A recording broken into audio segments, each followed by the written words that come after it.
It was another day of a winter wonderland. I'm meteorologist Joe Martucci. Good to be with you here.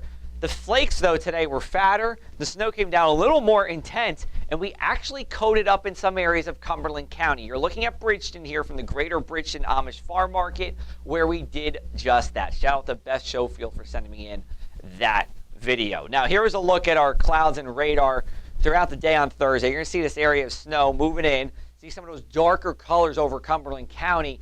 That brought those big fat flakes that you saw here. And then by about 1 o'clock, all of this rain and snow, because we did see some rain, moves off the shore here.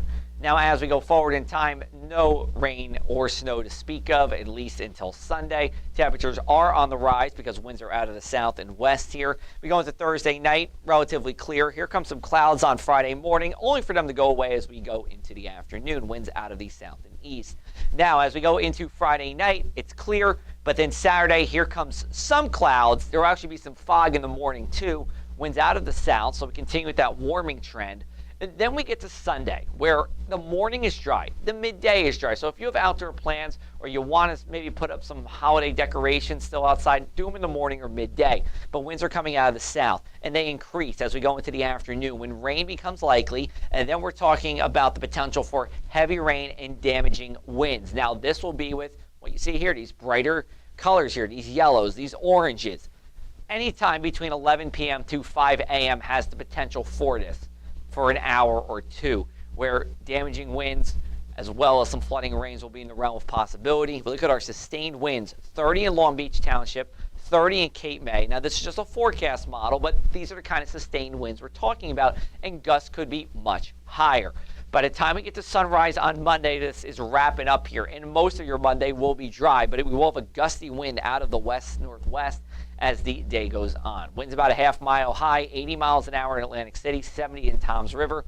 Why do I show you this? Because if we get heavy rain or a thunderstorm, these are the kind of gusts we could be talking about as they mix down to the surface. So this is a real possibility that we do see damaging winds into our Sunday night. Not a definite, but a real possibility. Rainfall totals. The European model is saying 1 to 2 inches of rain.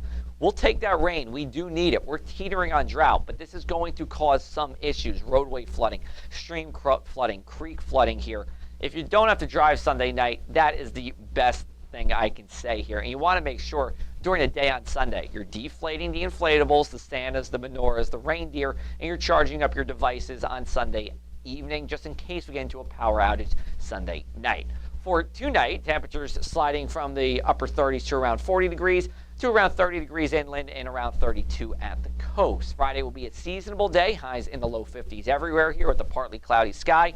And then as we go into your weekend planner, temperatures continue to rise. Remember, Sunday, not a washout, but when it rains, it will pour overnight, and damaging winds will be a threat as well. Highs on Sunday in the low 60s, 10 degrees above the average for this time of the year. Here's a look at your inland 7-day forecast.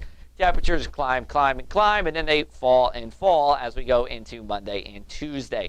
Next week looks to be a relatively dry week for us here, and temperatures going to stay at or just below seasonable for this time of the year. I'll step on out for your Shore 7-day, show you what's going on. Same story. We look at the shore overnight lows, generally staying above freezing, and when they get below freezing, just a smidge below 32.